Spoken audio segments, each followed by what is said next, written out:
2,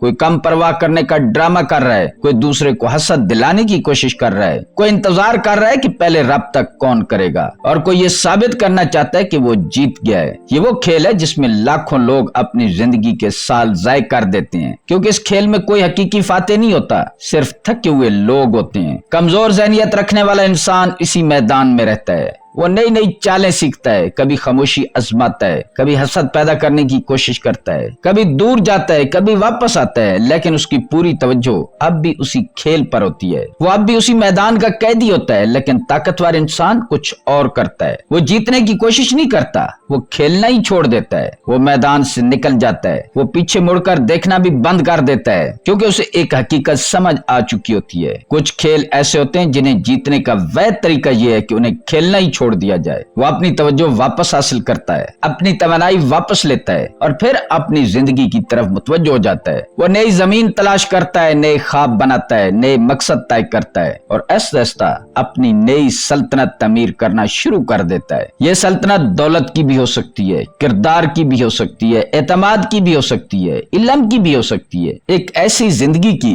جس پر وہ واقعہ فخر کر سکے. اب اس کی خاموشی کا مقصد کسی کو سزا دینا نہیں ہوتا, وہ کسی کے خلاف اعلان جنگ نہیں ہوتی. وہ دراصل اس کی توجہ کی آواز ہوتی ہے, اس کی محنت کی آواز ہوتی ہے, اس نظم و ضبط کی آواز ہوتی ہے جو وہ روز اپنے اوپر نافذ کرتا ہے. جب دوسرے لوگ کسی کے رد عمل کا انتظار کر رہے ہوتے ہیں, وہ اپنی حقیقت بدلنے میں مصروف ہوتا ہے. اور یہی وہ لمحہ ہوتا ہے جہاں سب کچھ بدل جاتا ہے, کیونکہ اب خاموشی کا مرکز دوسرا شخص نہیں رہتا. اب آپ کی توجہ اس پر نہیں ہوتی کہ کون آیا اور کون کیا. اب آپ کی توجہ اس انسان پر ہوتی ہے جو ہر صبح آئینے میں آپ کو نظر آتا ہے. یہی اصل تبدیلی ہے, یہی طاقتور ذہنیت ہے, اور یہی وہ مقام ہے جہاں خاموشی انتظار نہیں رہتی بلکہ ترقی کی زبان بن جاتی ہے. پارٹ 3, اپنی سلطنت خاموشی میں کیسے بنائیں. اب سوال یہ ہے کہ اگر خاموشی صرف انتظار کا نام نہیں, اگر خاموشی واقعہ ترقی کا راستہ بن سکتی ہے, تو پھر ایک عام انسان اس سفر کا آغاز کیسے کرے. اب کھیلنے والے انسان سے اپنی زندگی کا معمار کیسے بنتے ہیں. یہ تبدیلی ایک دن میں نہیں آتی, یہ آہستہ آہستہ بنتی ہے. لیکن ہر بڑی تبدیلی کی طرح اس کی شروعات بھی چند بنیادی سٹیپ سے ہوتی ہیں. پہلا سٹیپ, توجہ اپنی طرف لائیں. یہ سب سے مشکل مرحلہ ہے, کیونکہ جب کوئی انسان ہمارے دل و دماغ میں جگہ بنا لیتا ہے تو ہماری توجہ بار بار اسی کی طرف جاتی ہے. ہم سوچتے ہیں وہ کیا کر رہا ہوگا, کیا اسے میری کمی محسوس ہوتی ہوگی, کیا وہ بھی میرے بارے میں سوچتا ہوگا, کیا وہ کبھی واپس آئے گا. یہ سوال بظاہر معمولی لگتے ہیں, لیکن حقیقت میں یہ آپ کی ذہنی توانائی کو آہستہ آہستہ ختم کرتے رہتے ہیں. اس لیے جب بھی آپ خود کو ان سوالوں میں گم پائیں, فوراً اپنی توجہ کا رخ بدل دیں. خود سے پوچھیں, میں آج اپنی زندگی کو 1% بہتر کیسے بنا سکتا ہوں. میں آج ایسا کیا کام کر سکتا ہوں جس پر کل مجھے فخر ہو. یہ آسان نہیں ہوگا, کیونکہ ذہن بار بار پرانی سمت میں بھاگے گا. لیکن ہر بار جب آپ اپنی توجہ واپس اپنی طرف لاتے ہیں, آپ اپنی طاقت واپس حاصل کرتے ہیں. یاد رکھیں, درد کو دبانا ضروری نہیں, اسے محسوس کریں, اسے قبول کریں, لیکن اسے اپنی زندگی کا ڈرائیور مت بننے دیں. درد آپ کے ساتھ سفر کر سکتا ہے, لیکن اسے گاڑی چلانے کی اجازت مت دیں. دوسرا سٹیپ, اپنی اندرونی دنیا مضبوط کریں. صرف سوچنے سے کوئی زندگی نہیں بدلتی, تبدیلی ہمیشہ عمل سے پیدا ہوتی ہے. اور یہی وہ مرحلہ ہے جہاں زیادہ تر لوگ ہار مان لیتے ہیں, کیونکہ اپنے آپ پر کام کرنا کسی کے بارے میں سوچتے رہنے سے کہیں زیادہ مشکل ہوتا ہے. یہ وہ وقت ہے جب آپ کو اپنے آپ میں سرمایہ کاری کرنی ہوتی ہے. اپنی صحت پر توجہ دیں, اپنے جسم کو مضبوط بنائیں, ورزش کریں, نئی مہارتیں سیکھیں, وہ کتاب پڑھیں جسے آپ ہمیشہ ٹالتے رہیں, کوئی نیا ہنر اپنائیں, اپنے کام میں بہتری لائیں, اپنے خیالات لکھنا شروع کریں, اپنے رویوں کا جائزہ لیں, اپنی کمزوریوں کو پہچانیں اور اپنی طاقتوں کو مزید مضبوط بنائیں. یہ سب کام بظاہر چھوٹے لگ سکتے ہیں, لیکن حقیقت میں یہی آپ کی نئی زندگی کی بنیاد بنتے ہیں. یہ آپ کی سلطنت کی اینٹیں ہیں. ہر نیا ہنر, ہر نئی عادت, ہر چھوٹی کامیابی آپ کے اندر یہ احساس پیدا کرتی ہے کہ آپ کی زندگی قیمتی ہے. اور جو انسان اپنی زندگی کی قدر جان لیتا ہے وہ دوسروں کی منظوری کا محتاج نہیں رہتا. تیسرا سٹیپ, لاتعلقی کی طاقت. پھر ایک وقت آتا ہے جب آپ کے اندر ایک خاموش تبدیلی جنم لیتی ہے. یہ تبدیلی باہر سے نظر نہیں آتی, لیکن اندر سب کچھ بدل دیتی ہے. آپ کے جذبات آہستہ آہستہ دوسرے لوگوں کے رویوں سے آزاد ہونے لگتے ہیں. آپ اس شخص کی تصویر دیکھتے ہیں, اس کا نام سنتے ہیں یا اس کے بارے میں کوئی خبر ملتی ہے,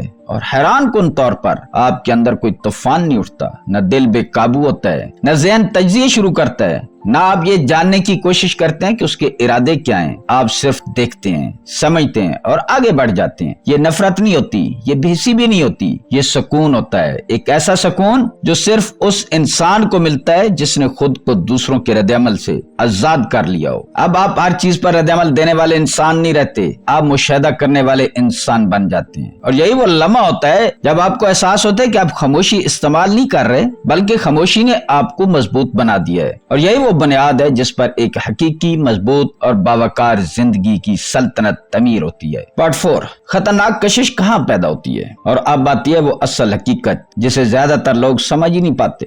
ڈینجرس اٹریکشن وہاں پیدا ہوتی ہے جہاں آپ اندر سے مکمل ہونا شروع ہو جاتے ہیں۔ جس لمحے آپ واقعہ دوسروں کی منظوری کی ضرورت چھوڑ دیتے ہیں، اسی لمحے آپ کی شخصیت میں ایک ایسی تبدیلی آتی ہے جو لفظوں میں بیان نہیں کی جا سکتی۔ آپ کی آنکھوں میں ایک الگ سا سکون آ جاتا ہے، آپ کے رویے میں ایک غیر معمولی اعتماد آ جاتا ہے، اور آپ کی موجودگی خود ایک پیغام بن جاتی ہے۔ کیونکہ حقیقت یہ کہ لوگ ضرورت کی طرف نہیں کھنچتے، لوگ کمزوری اور انحصار کی طرف نہیں جاتے، وہ ہمیشہ طاقت، خود مختاری اور اندرونی سکون کی طرف کھنچے چلے آتے ہیں۔ جب کوئی شخص ہر وقت دوسروں کی توجہ، محبت یا تصدیق کے پیچھے بھاگ رہا ہو تو اس کی توانائی بکھری ہوئی ہوتی ہے، لیکن جب کوئی شخص اپنی خوشی، اپنی قدر اور اپنی زندگی کی ذمہ داری خود سنبھال لیتا ہے تو وہی شخص اچانک ایک الگ ہی سطح پر آ جاتا ہے۔ ایسا شخص یہ ظاہر نہیں کرتا کہ وہ کسی کا محتاج ہے، وہ یہ نہیں دکھاتا کہ اس کی خوشی کسی ایک انسان سے جڑی ہوئی ہے، وہ اپنی دنیا خود بناتا ہے، اپنے فیصلے خود کرتا ہے اور اپنی خاموشی میں بھی مکمل ہوتا ہے۔ اور یہی وہ لمحہ ہوتا ہے جب آپ کی خاموشی سوال نہیں رہتی، وہ ایک واضح جواب بن جاتی ہے،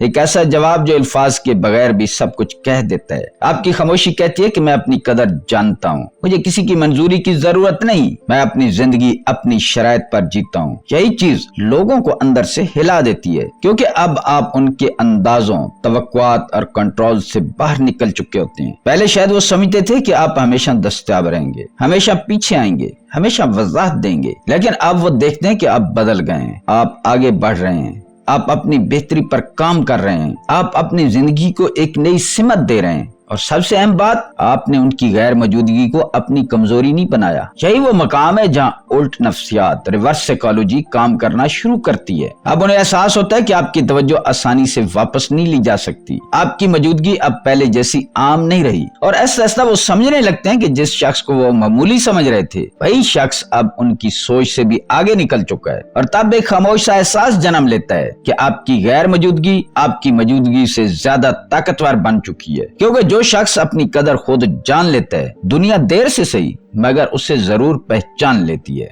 دوستو، آخر میں یہ بات سمجھ لینا بہت ضروری ہے کہ طاقتور ذہنیت کا اصل مقصد کبھی بھی کسی دوسرے انسان کو واپس لانا نہیں ہوتا، اصل مقصد ہمیشہ ایک ہی ہوتا ہے، خود کو واپس حاصل کرنا۔ کیونکہ جب انسان دوسروں کی سوچ، توقعات اور رد عمل میں کھو جاتا ہے تو وہ آہستہ آہستہ اپنی اصل شناخت سے دور ہونے لگتا ہے، وہ اپنی خوشی کو دوسروں کے فیصلوں سے جوڑ دیتا ہے اور اپنی قدر کو بیرونی منظوری پر چھوڑ دیتا ہے۔ لیکن جب یہی انسان شعوری طور پر اپنی توجہ واپس اپنی طرف لے آتا ہے تو ایک نیا سفر شروع ہوتا ہے۔ یہ سفر خاموشی کا ہوتا ہے لیکن اندر سے بہت طاقتور ہوتا ہے۔ اس میں آپ اپنی اندرونی دنیا کو دوبارہ تعمیر کرتے ہیں، اپنی سوچوں کو صاف کرتے ہیں، اپنی ترجیحات کو درست کرتے ہیں اور اپنے سکون کو پہلی ترجیح بنا لیتے ہیں۔ آپ یہ سیکھ لیتے ہیں کہ ہر رد عمل ضروری نہیں ہوتا اور ہر شخص کی واپسی آپ کی زندگی کا مقصد نہیں ہوتی۔ ایسا خاموشی ایک چال نہیں رہتی بلکہ ایک مضبوط عادت بن جاتی ہے، اور جب انسان اس مقام پر پہنچ جاتا ہے جہاں وہ سکون کے ساتھ لا تعلق ہونا سیکھ لیتا ہے تو وہ ایک ایسی چیز حاصل کر لیتا ہے جو دنیا کا کوئی انسان اس سے چھین نہیں سکتا، اور وہ چیز ہے اپنی قدر کا احساس، اپنی ویلیو کا احساس، اپنی اہمیت کا احساس۔ پھر نہ کسی کے جانے سے فرق پڑتا ہے نہ کسی کے آنے سے، کیونکہ آپ کی زندگی اب دوسروں کے گرد نہیں گھومتی بلکہ آپ کے اپنے اندر قائم ہو چکی ہوتی ہے۔ یہی وہ لمحہ ہوتا ہے جہاں انسان واقعہ جیت جاتا ہے، نہ کسی اور کو بلکہ خود کو۔ اور سب سے بڑی حقیقت یہی ہے کہ خود کو پا لینا ہی سب سے بڑی کامیابی ہے۔ اور یاد رکھیں، کمرے میں سب سے خاموش شخص اکثر سب سے زیادہ مضبوط ہوتا ہے۔ اس طاقت سے کبھی خوفزدہ نہ ہو بلکہ اسے اپنی پہچان بنا لیں۔ امید ہے دوستو آپ کو یہ ویڈیو اچھی لگی ہوگی۔ اگر آپ مزید اس طرح کی نفسیات، انسانی تعلقات اور ذاتی ترقی سے جڑی ویڈیوز دیکھنا چاہتے ہیں تو ہمارے ساتھ جڑے رہیں، ہمارے چینل کو سبسکرائب کریں، ویڈیو کو لائک شیئر کریں۔ ملتے ہیں کسی اگلی ویڈیو میں۔ اللہ تعالیٰ آپ کا حامی و ناصر ہو۔